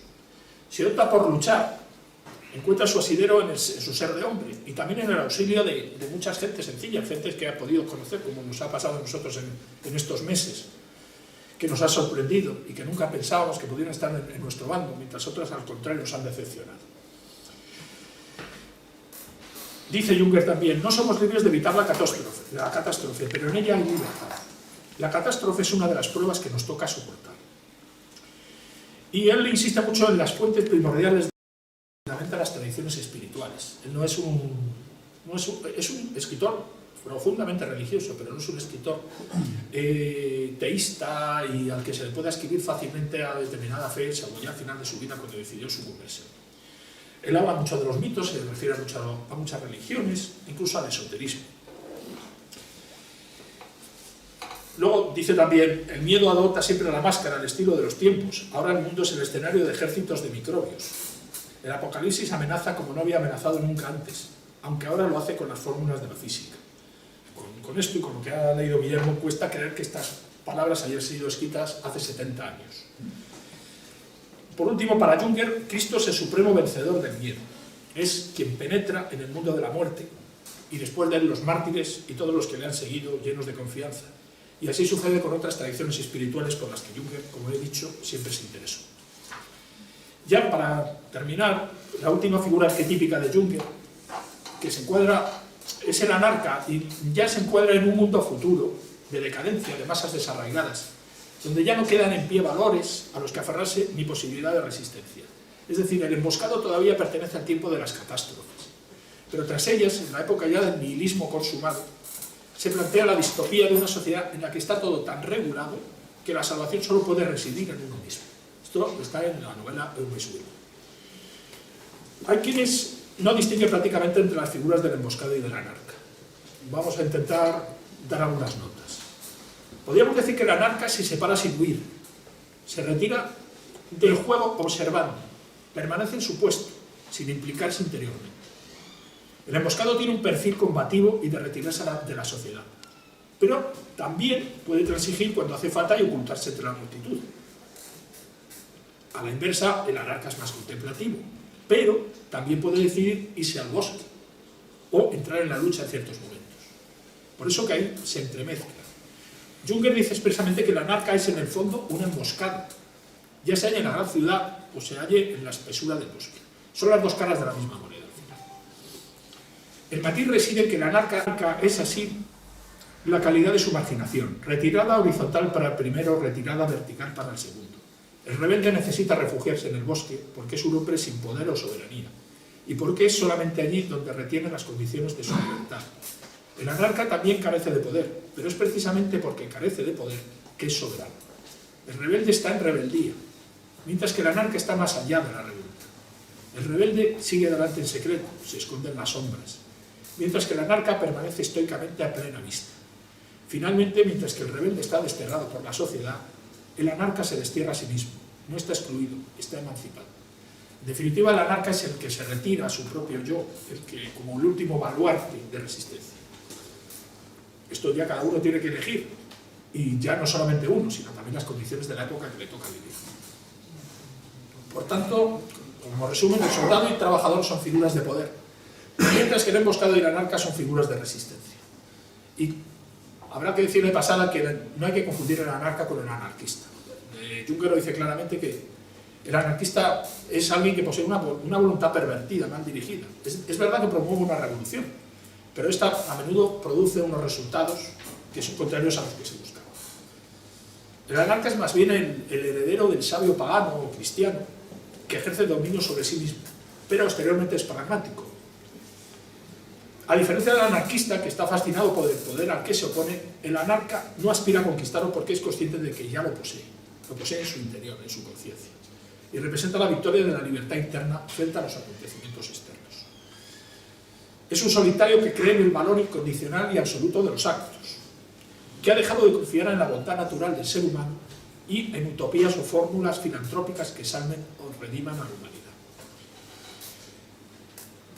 No tenía más notas sobre distinguir, pero yo creo que ya es suficiente. Además yo creo que llevo ya casi 40 minutos y aunque el doctor Sánchez habló 1 hora y 40 minutos, no quiero imitarle en esto. Yo me conformo con los 40 minutos. En definitiva, tras la época del soldado y su personalidad activa, aún vivimos en el reino del trabajador. Es un reino prometeico, el reino que encarna un poder telúrico, el poder telúrico de la tecnología moderna. El hombre occidental ha pretendido domeñar el cosmos y sus fuerzas, pero eso ha generado un destino. Es decir, que lo que ha creado se vuelve contra su creador. Una vez aceptado este hecho, de nada sirve lamentarse, de nada sirve querer revertir la situación, volver a épocas doradas.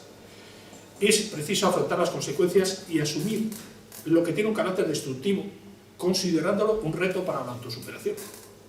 No queda otra, y este es el caso de la guerra moderna deshumanizada, que se requiere ante ella, pues, hay que quitar cualquier idealismo, cualquier falso idealismo, y hay que afirmar la lucidez y la objetividad. En cualquier caso, Junger se identificó con cada una de las figuras de las que hablo a lo largo de su existencia. Fue guerrero, fue titán, fue rebelde y finalmente un ser soberano en un mundo en crisis donde las antiguas recetas han perdido su vigencia. Debemos insistir en que las observaciones de Junger en 1932, cuando publicó El Trabajador, sobre la naturaleza del mundo que venía, realmente no han sido desmentidas.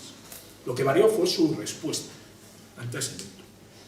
En este sentido, con el tiempo modificó radicalmente su interpretación de la técnica, de la apología a la crítica, del trabajador al rebelde, y de la alianza con los titanes a la llamada a los dioses que pueden encadenarlos de nuevo. Y voy a terminar con una frase de la emboscadura, que es: cuando alguien conserva todavía de una manera cualquiera esta relación con la trascendencia, está en última instancia al abrigo de la angustia. Puede tener la sensación de una participación, puede decirse que pasan cosas terribles, pero detrás de ellas despunta una gran luz. Bueno, muchas gracias.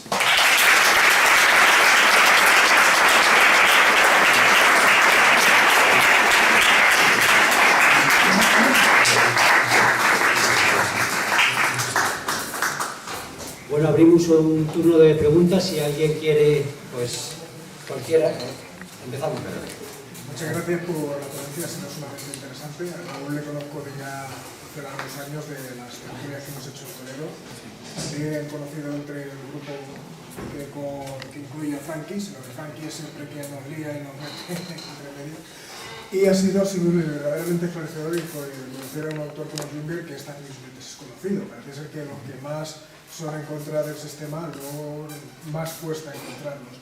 Y por lo que habéis puesto de este autor, de este hombre, es alguien que trasciende tanto en el tiempo como en autores. Como bien ha dicho Guillermo, de lo de los médicos, hablando de lo que decían los médicos, recuerda la frase lo que hablaba Sir Arthur Conan Doyle cuando dice que cuando un médico comete un error es el primero de todos los criminales, y ha recordado mucho lo que Cristóbal ha estado comentando durante esos meses de pandemia, que al final que era una incertidumbre, que no sabíamos lo que sucedía y que se escondía detrás lo que es este nuevo orden mundial que quiere llevarnos pues a básicamente a algo peor de lo que hablaba Salvador Freixedo, de una granja humana, y que también recuerda a las palabras de Jean-Paul Sartre cuando decía que el infierno son los demás, a esa situación de incertidumbre, de no querer acercarte a un familiar, de no sea que me contamine, no sea que me contagie. Eso Junger trasciende en épocas, trasciende en autores. Y lo que también quería referirme aquí, Raúl, de lo que has comentado de la emboscadura, es alguien que resiste, alguien que está en contra de los demás, de la situación, que recuerda al concepto del enfant terrible, del niño terrible, del niño que desafía el statu quo. Parecido, y en eso también me gustaría saber la diferencia que podría haber entre un autor como Junger, que desafía, que reta, que no se considera o no lo consideráis filósofo, sino más bien yo diría como un idealista que les pone esos ideales, enfrentándolo con una figura mismamente como Foucault, que Foucault también era alguien que ponía en entredicho al statu quo. Y entiendo bastante bien las razones por las cuales has hecho esta obra, que ha sido porque ahora más que nunca se necesita esa emboscadura, o sea, resistencia por la hecatombe a lo que nos están llevando en esta situación. Y era lo que quería comentar de lo que habéis expuesto hoy y también saber básicamente esa diferencia entre Foucault y mismamente Junger, que habría entre un autor que ya sí que es conocido, que es famoso, que es este pensador francés, y alguien tan desconocido como se ha dicho, como es este idealista, esta persona, este intelectual alemán. Sí, yo te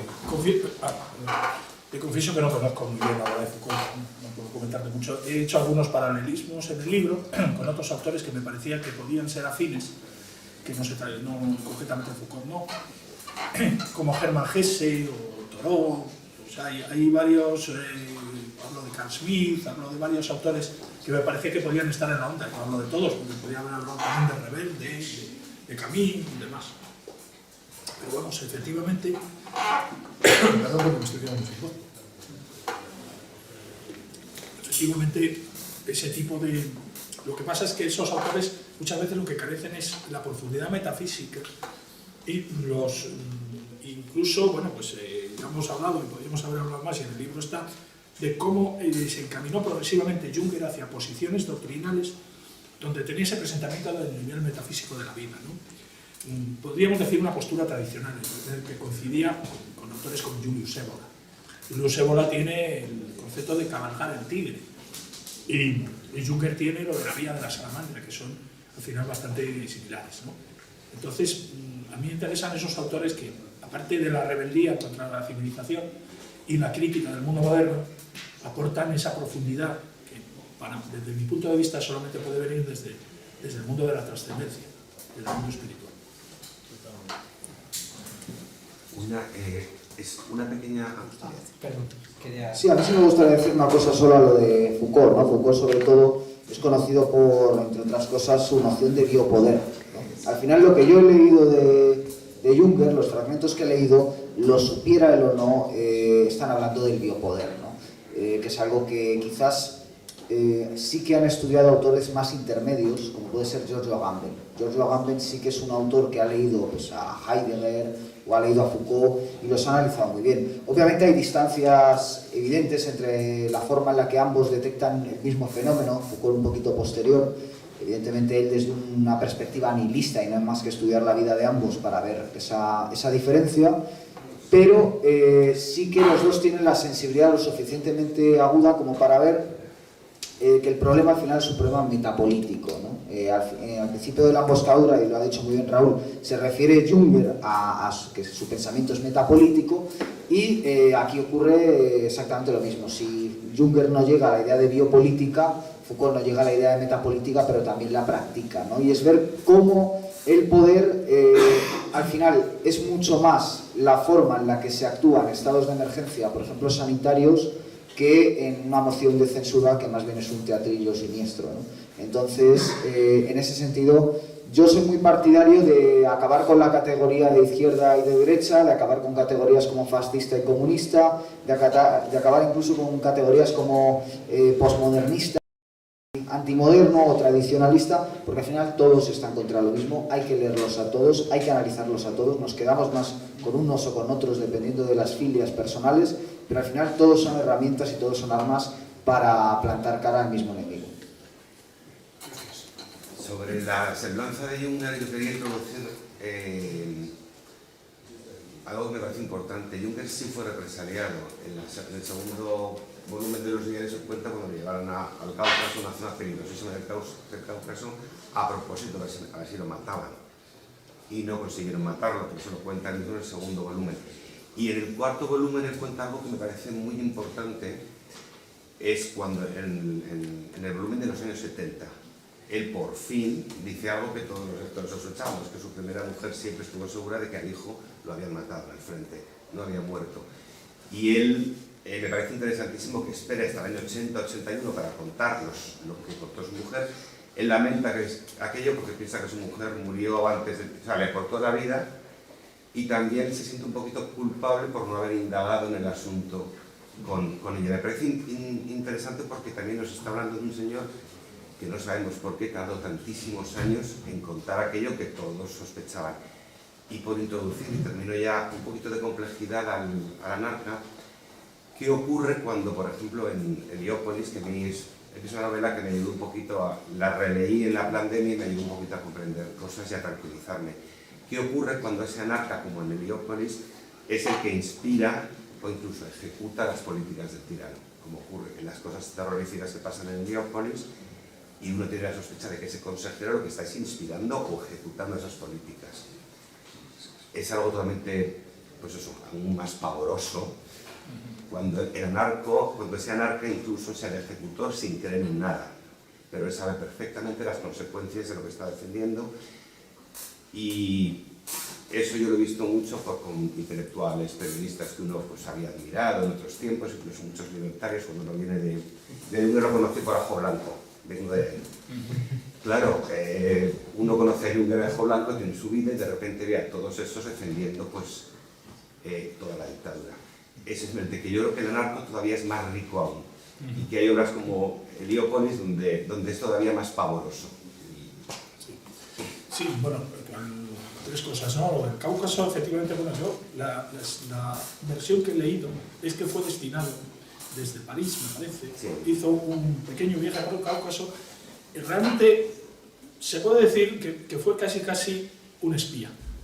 Es decir, él iba allí, porque le mandaron, evidentemente, a tantear un poco cómo era la moral de los oficiales de la zona, y cómo estaba, y si había protestas contra el régimen, no sé, y tal y cual. Esa es la aplicación del Cáucaso. Cuenta que a propósito llevaron a hacer... Es posible que fuera una pequeña venganza. Querían que le cayera bombazo. Y luego el hijo, efectivamente el hijo murió, además es curioso porque murió en Carrara. O sea, él escribió sobre los acantilados de mármol y el hijo murió en Carrara, donde el mármol. Y evidentemente el hijo, que también protestó contra el régimen de Hitler y tal, y no tenía la cobertura que tenía el padre del prestigio, las medallas, etcétera, etcétera, y le mandaron ahí probablemente para matarle. Eso es una cosa que siempre la tuvo, vamos, le pesó mucho. Creo que iba todos los días a visitarla al cementerio. Y efectivamente, bueno, el tema de la narca donde más lo desarrolla es el Will, pero es verdad que en visita a Godenholm, en Leópolis y en otras obras ya se esboza un poco, pero yo creo que ahí es donde más se perfila ya lo que es la narca como tal. Entonces, eso, creo, incluso más aristas. Sí, efectivamente. Siempre tiene muchas aristas. Juncker nunca es sencillo. Cada página. Nunca es sencillo. No es cartesiano. Muy bien. Bueno, me ha gustado mucho la exposición, me ha gustado mucho también las intervenciones activistas y las intervenciones más literarias. Bueno, yo voy a romper, para empezar, una lanza a favor de Antonio Escotado y voy a proponer que más allá de la narca en Juncker, y desde el principio hay un elemento visionario que solo desarrollará muy al final, cuando tenga experiencias psicodélicas que tuvo con Hoffman, y luego haya libros enteros dedicados a hablar de sus experiencias psicodélicas que tienen un elemento escatológico. Entonces, el propio Escotado también fue uno de los primeros introductores de la crítica al estado terapéutico con la traducción de las obras de Stas, de Thomas Stas. Entonces, quiero decir que Antonio Escotado no es un personaje de otro planeta como la Juncker. Él viene de una tradición libertaria hegeliana, además es un hegeliano, y tiene una introducción, por ejemplo, al Leviatán, Hobbes, que es bastante interesante, que se puede encontrar en el volumen de Editorial Nacional. Y hecho esto, y conectado con eso, yo he encontrado una cita de Juncker del año 93, que es un prólogo al catálogo de la Bienal de Venecia del año 1993. Y es una respuesta a un texto de Werner Heisenberg. Esto es muy importante porque hay una foto muy interesante en la que está Juncker saludando a Werner Heisenberg y está Heidegger en la fila de delante con una cara muy graciosa, porque Heidegger era muy gracioso. Y es muy interesante este tema porque realmente aquí está la cuestión de cómo la experiencia visionaria de Juncker, que tiene, hay un libro básico de los años 50, de finales, que es Visita a Godenholm, donde es la descripción de un viaje psicodélico, a los que los hemos tenido, vamos a entender. Entonces, este texto que voy a leer, que es muy corto, tiene que ver con temas escatológicos y tiene que ver, obviamente, con alguien que ha visto algo más allá, o sea, que tiene una mirada oracular o profética. No es nada raro que estudiara la astrología, ni esa, pero es que muchos escritores viven eso, tienen que vivir esa inspiración. El próximo siglo pertenece a los titanes, está hablando del siglo XXI, que estamos viviendo.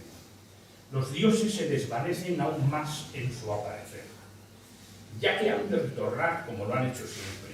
El siglo XXI devendrá entonces, visto desde un punto de vista religioso, como un eslabón intermedio y por lo tanto un interín. Dios se retira. Y dice lo siguiente: que el Islam aparezca siendo una excepción no debe llevar a ningún engaño.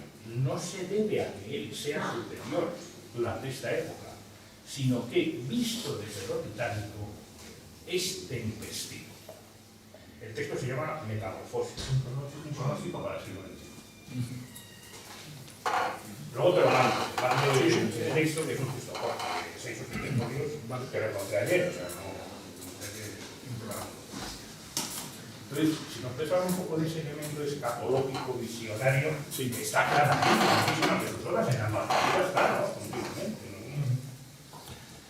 Sí, aquí al final del libro trato un poco de ese aspecto casi diríamos apocalíptico, ¿no?, de Juncker, y bueno, su relación pues, con aspectos esotéricos, con la astrología y con muchos de ese tipo de cosas, ¿no?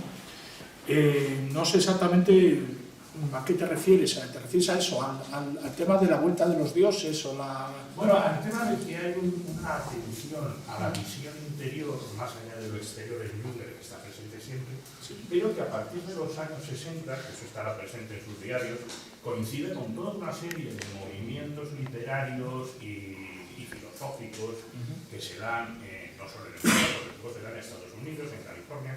Un autor que puede tener una conexión con esto sería Ballard, que está conectado con Jung. Entonces, con respecto a la ciencia ficción, Ballard lo que aporta es no el viaje al exterior, o sea, el viaje astronáutico, sino el viaje hacia el interior, en función precisamente muchas veces de experiencias que no tienen que ser forzosamente psicodélicas, pueden ser experiencias de ver de otra manera los fenómenos modernos, es decir, una mirada distinta. Sí. Sí, lo que hemos visto antes de la visión estereoscópica. Junger era un contemplativo, al final lo que buscaba son formas de comprender la realidad y luego formas también de reaccionar ante ella, ¿no? Entonces, efectivamente, en la última etapa de su vida le dio mucha importancia a estas cosas. Vamos, ya por interesarse le interesaba hasta el tema de las profecías y las apariciones de la Virgen, los mensajes, etcétera, etcétera. Fue un hombre, en ese aspecto, de una curiosidad universal. También a destacar cuando colaboró con Licea Aliade, que publicaron una revista, Altaios, durante un tiempo donde, bueno, muchos autores tradicionales colaboraron en esa revista, ¿no? Y todo al final lo arrimaba, digamos, a sus ideas, ¿no? Incluso, por ejemplo, cuando hablaba del tema de la astrología, ¿no? Lo pone en relación, pues, también con el mundo moderno y como dice aquí, por ejemplo, cualquier doctrina que afirme que el hombre nace a priori para el Estado, para la sociedad, es una doctrina errónea. El hombre nace para vivir su propio destino. Entonces habla de todo este tipo de cosas y tal.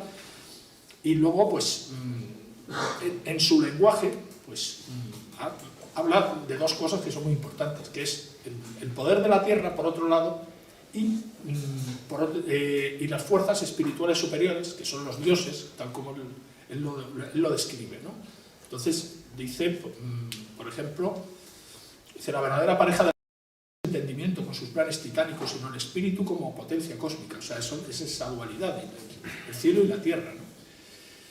Cita respecto a la doctrina de las tres edades del mundo, de Joaquín de Fiore, habla del próximo advenimiento de la edad del espíritu, precedida de una serie de conflictos, habla, muy curioso, del papel del Oriente, pero del Oriente de Europa, de Rusia, ¿no? El tercer cristianismo, ¿no? Y que en eso Rusia debería jugar un gran papel, ¿no? Entonces todo eso está en Junger, vamos, todo eso y mucho más, y es absolutamente inagotable, ¿no? No sé si... A mí sí me gustaría decir algo sobre el asunto de Escotado. Está muy bien, Escotado, yo lo digo en sus capacidades como exégeta de Junger. Además me consta que no es el único exégeta que ha habido de Junger en lengua española, está Felipe González también.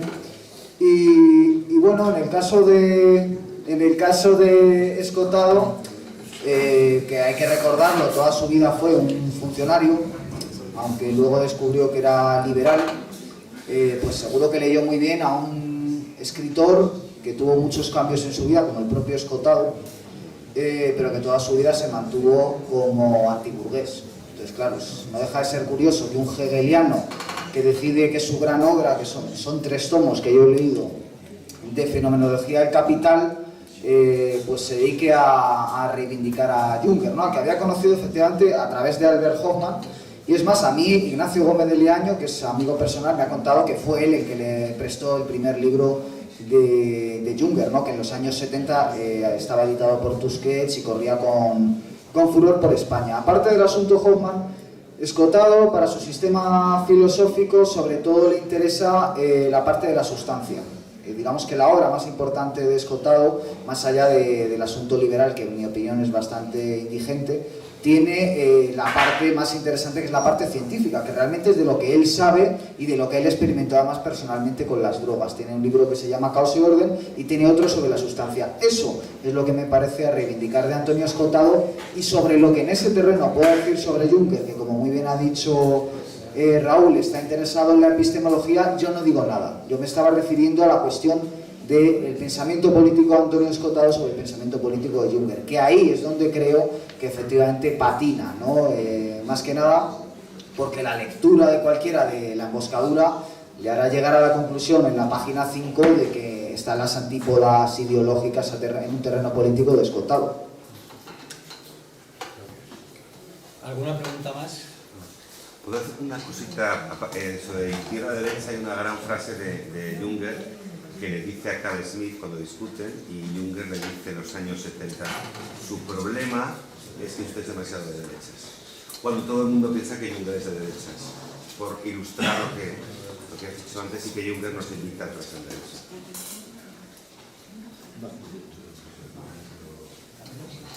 Y ahora yo invito a que se compre el libro, no sé si no hay más preguntas, pero hay ejemplares disponibles y quien alguien lo quiera tiene un precio bastante asequible, son 15 euros y yo creo que es una ganga, yo porque lo tengo, si no me lo compraba, y además tenemos al autor para que lo firme, así que muchas gracias a todos por venir.